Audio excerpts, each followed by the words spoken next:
comum, seja na vida pessoal, seja na vida das empresas, das instituições, seja na vida do mundo em geral, das sociedades, em que apareçam em certos momentos a oportunidade para que se dê uma parada, se repense o que está acontecendo, os caminhos que vêm sendo tomados, as direções nas quais as pessoas, as sociedades, as empresas caminham, para onde elas vão, e se avalie tudo isso. Muitas vezes se percebe que aqueles caminhos, aquelas direções, não são os mais adequados, não são os melhores. E é preciso, então, retomar, repensar a vida, ou, para usar uma expressão que se tem usado muito no meio empresarial e da psicologia social atualmente, é preciso se reinventar, se refazer, tomar novos caminhos. Se isso acontece com a vida das pessoas, com a vida das empresas, com a vida das sociedades, das nações, também há de acontecer com a Igreja, como de fato aconteceu várias vezes, e uma em especial foi marcante na história. É a chamada Reforma Protestante, no século XVI. Pois não me envergonho do Evangelho, porque é o poder de Deus para a salvação de todo aquele que crê, primeiro do judeu e também do grego, visto que a justiça de Deus se revela no Evangelho, de fé em fé, como está escrito: o justo viverá por fé. Romanos, capítulo 1, versículos 16 e 17.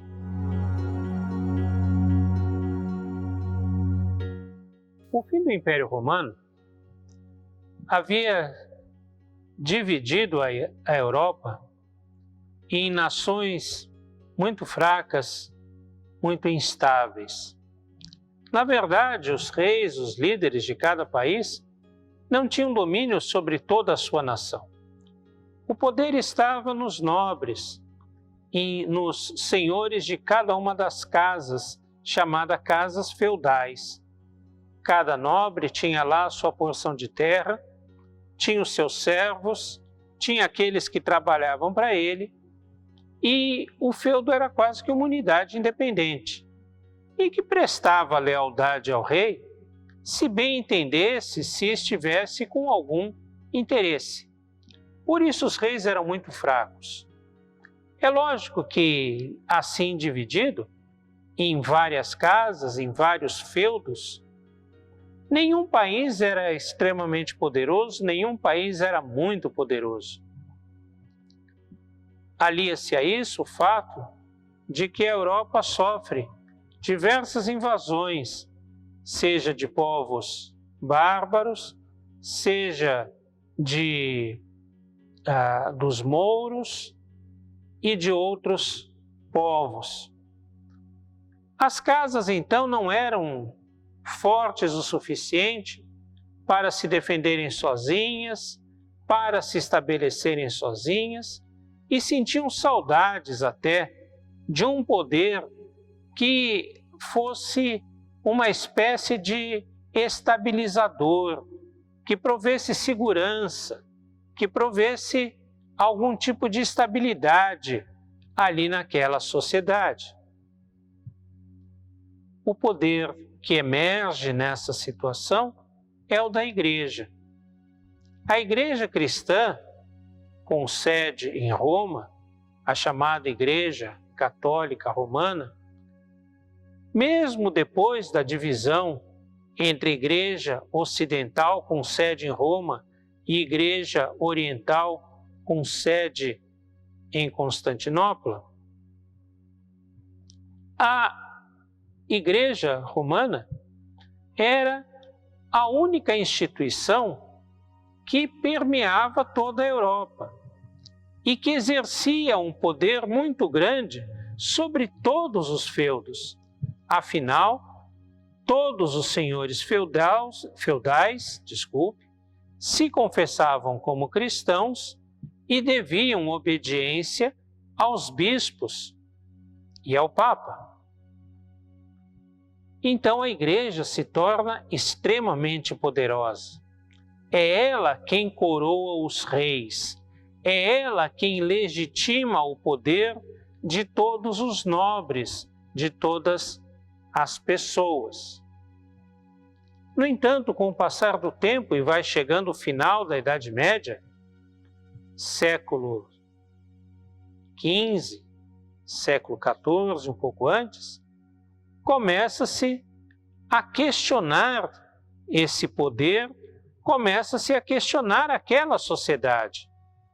Aquele mundo que, na imaginação das pessoas, era povoado por anjos e demônios, é criticado e existem pensadores, pessoas, que começam a duvidar desta igreja e dessa imaginação, dessa forma de pensar. A igreja se torna tão poderosa que, para ela, a autoridade não estava somente na Bíblia, mas estava na Bíblia e na tradição da igreja, ou seja, a palavra do Papa e das autoridades eclesiásticas valia tanto quanto a autoridade da Bíblia. Além do que, poucas pessoas eram capazes de ler a Bíblia, porque a maioria da população, a grande maioria da população, era analfabeta, não sabia ler, não sabia escrever. Mesmo as pessoas nobres não tinham instrução desse tipo.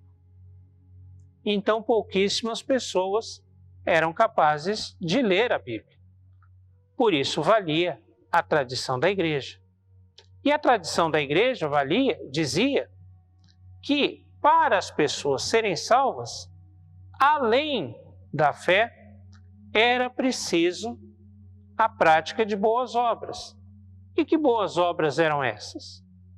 Caridade? Certamente, mas não só. Era preciso que se cumprisse com os rituais ou com as exigências da própria igreja.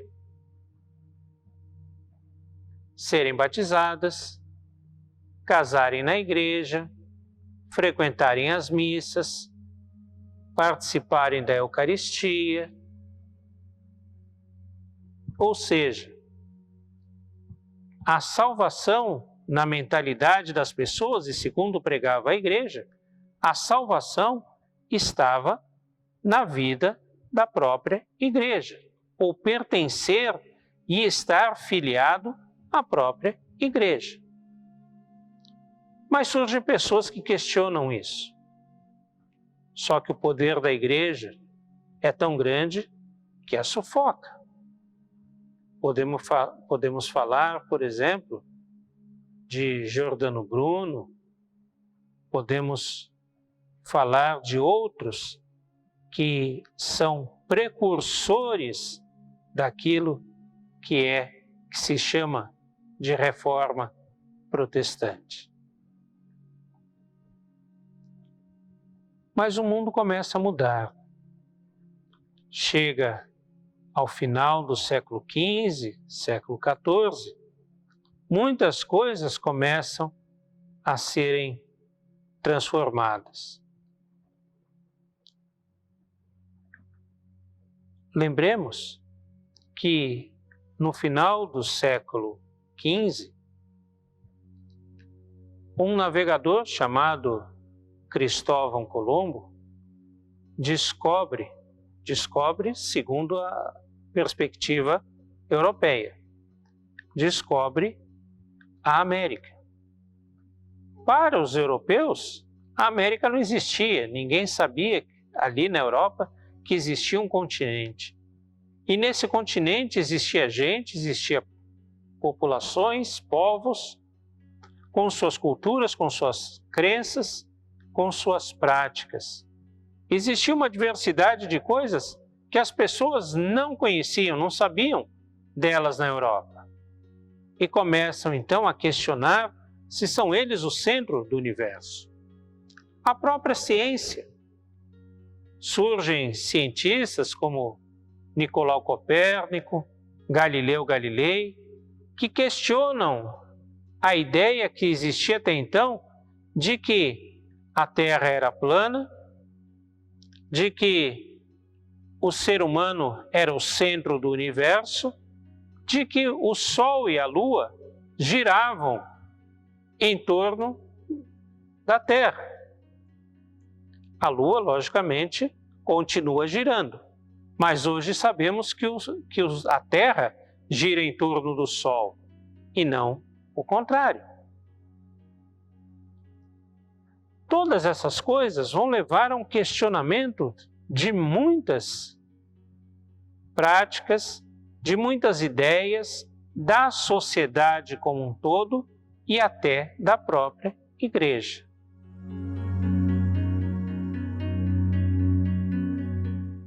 O final da Idade Média, então, apresenta uma Europa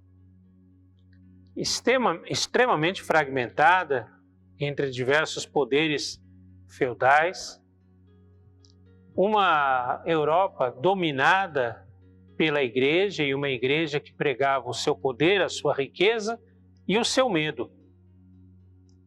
Uma Igreja que tinha todo esse poder, mas ao mesmo tempo começava a ser contestada por cientistas que começavam a surgir, começava a ser contestadas pelos sábios, pelos estudiosos, começava a ser contestada por religiosos que pensavam ou criam de uma outra forma, de uma forma diferente da fé defendida pela Igreja da época. Nesse contexto de afirmação do poder da Igreja por um lado, contestação das estruturas sociais e religiosas por outro, surge um monge na Alemanha, Martinho Lutero. Martinho Lutero era um homem da Igreja, um monge, estudioso, doutor em teologia, e que era profundamente dominado pelo sentimento de culpa dos seus pecados. Praticava constantemente atos de autoflagelação, autossacrifício, conforme ensinava a Igreja, a fim de encontrar a paz do perdão da sua culpa. Mas ele não encontra nessas coisas todas. E o seu estudo começa a levá-lo a questionar todo aquele ambiente religioso, toda aquela dominação e a pregação que a Igreja fazia na sua época. Ao ler a Bíblia, ele descobre que a salvação não vem das obras, que a Igreja não é a única detentora da verdade, que a tradição não pode ser a fonte de verdade como se colocava na época. No dia 31 de outubro de 1517, ele prega na porta do castelo de Wittenberg as suas conhecidas 95 teses. 95 teses contra a cobrança de indulgências. O que eram essas indulgências? Vamos voltar um pouco atrás no pensamento que a Igreja pregava. A Igreja dizia que as pessoas que morriam, mas que não tinham cometido um pecado mortal, não iam diretamente para o inferno, não iam para o inferno, mas também não podiam ir para o céu. Iam para um lugar onde ficavam durante algum tempo, cumprindo uma espécie de pena para se expiar dos seus pecados. Esse lugar era chamado de purgatório, lugar de sofrimento. E as pessoas, logicamente, tinham medo de ao morrerem irem para o purgatório, mesmo que aquela situação fosse uma situação temporária. A igreja, então, vendia documentos chamados indulgências, que garantiam o perdão dos pecados por determinado tempo. Então, as pessoas, assim, comprando indulgências, achavam que teriam diminuído o tempo ou a intensidade do seu sofrimento no purgatório e poderiam ir mais cedo para o céu. Ora, essa ideia, essa prática, não está na Bíblia, não está nos princípios cristãos, não se encontra na palavra de Deus. E Lutero questiona isso, e questiona principalmente a venda dessas indulgências como uma espécie de mercantilização da fé. Mas não é somente isso, embora isso tenha sido marcante na pregação de Lutero, isso não é o ponto mais importante da sua defesa, da sua doutrina, daquilo que ele pensava, do seu questionamento a respeito da igreja. E o fato é que um questionamento tão forte, tão intenso, tem a sua contrapartida. Ou seja, a igreja chama Lutero para julgá-lo. Lutero não pretendia de forma nenhuma dividir a igreja. Lutero pretendia que a igreja mudasse, voltasse às suas origens o tanto quanto possível. É verdade, 16 séculos não podem ser apagados da história do caminhar da igreja, ou na vida de ninguém. Não era possível simplesmente voltar às origens, e Lutero sabia disso, mas o que Lutero pretendia era que a igreja se tornasse ou voltasse às primeiras práticas, à primeira crença, ao primeiro amor, à primeira forma de fé. A igreja se recrudesce pelo seu lado e passa, inclusive, a perseguir Lutero.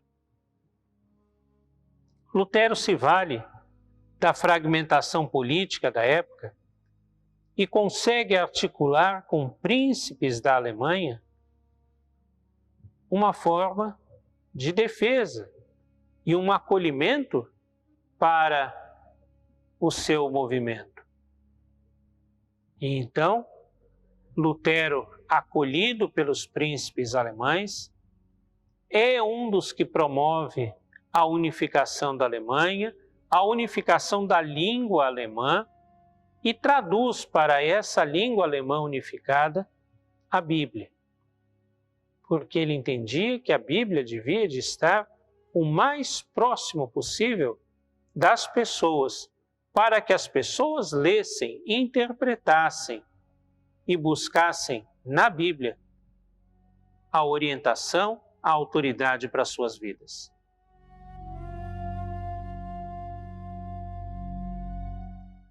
O movimento de Lutero não foi o único que contestou a autoridade da igreja, que contestou as práticas da igreja e clamou por uma reforma. Houve outros em outros lugares da Europa. Esses movimentos, logicamente, com o passar do tempo, amadureceram a sua forma de pensar, a sua forma de crer, a sua forma de entender o Evangelho. Mas eles partilhavam de uma doutrina ou de uma forma de pensamento em comum. Embora tivessem outras diferenças, ou várias diferenças entre eles, mas partilhavam 4 afirmações de fé em comum. Essas 4 afirmações de fé foram chamadas de 4 solas, por conta das expressões latinas que as definiam. Sola gratia, sola fide, sola Scriptura, solo Jesus. Solo Jesus. Somente Jesus. Somente Jesus é o Salvador. Somente Ele é quem pagou pelos nossos pecados. E o seu sacrifício foi suficiente para a nossa salvação. É somente através de Cristo que nós somos salvos. Sola gratia. Somos salvos pela graça de Deus, pela sua misericórdia, não pelas obras. Aquilo que fazemos de justiça, aquilo que fazemos de bom, ou aquilo que deixamos de fazer de mal, não tem valor para a nossa salvação. Não que não devamos praticar essas coisas, não é isso. Mas elas não nos são suficientes, não conduzem à nossa salvação. A nossa salvação é um presente de Deus, um presente imerecido, mas é por esse presente que nós somos salvos. Sola fide. A fé é a resposta do ser humano à graça de Deus. É aquilo que nos faz desejar andar nos caminhos do Senhor, acolher a salvação que nos vem gratuitamente, recebê-la de coração aberto como um presente e não tentando comprá-la, seja com o nosso dinheiro, seja com as nossas obras, seja de que forma for.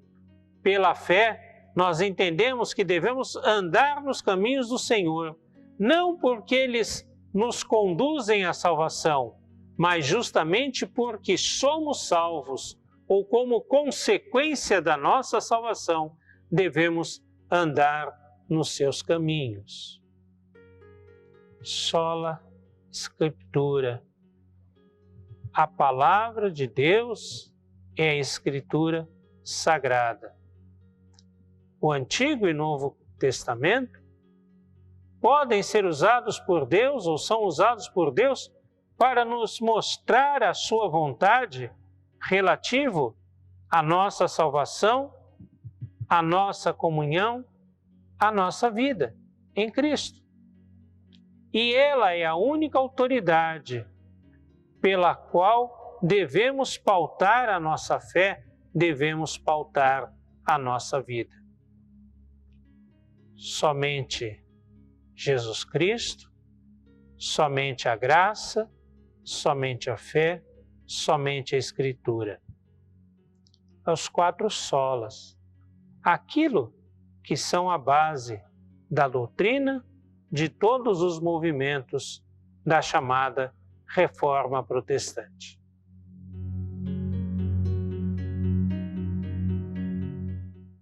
A sociedade e a igreja viviam, ao final da Idade Média, uma condição que exigia mudanças. Vários homens e mulheres perceberam essa condição e perceberam essa necessidade também.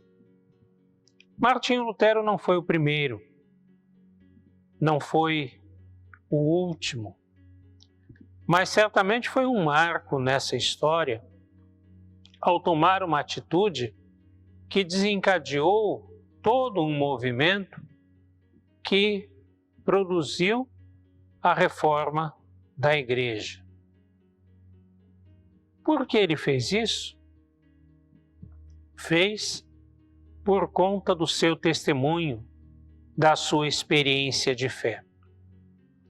Assim como ele experimentou Deus, assim como ele percebeu a presença de Deus em sua vida, e ele percebeu que aquilo que estava acontecendo não era do agrado de Deus. Era preciso, então, testemunhar, era preciso se posicionar contra aquelas coisas e exigir que a Igreja passasse por mudanças. Certamente, ele não queria a divisão da Igreja. Mas ele queria, isso sim, que a igreja retomasse os caminhos do Senhor. Por conta do seu testemunho, o testemunho que ele teve em decorrência de toda a sua história, em decorrência do momento histórico em que ele estava inserido, em decorrência de toda a situação que ele estava vivendo e experimentando a vontade de Deus de uma maneira diferente. Assim como muitas outras pessoas, ele não era uma pessoa isolada, uma pessoa sozinha, mas ele com outros, ele e outros conseguiram mudar a história da igreja por testemunhar uma nova experiência de fé diante de um novo momento histórico.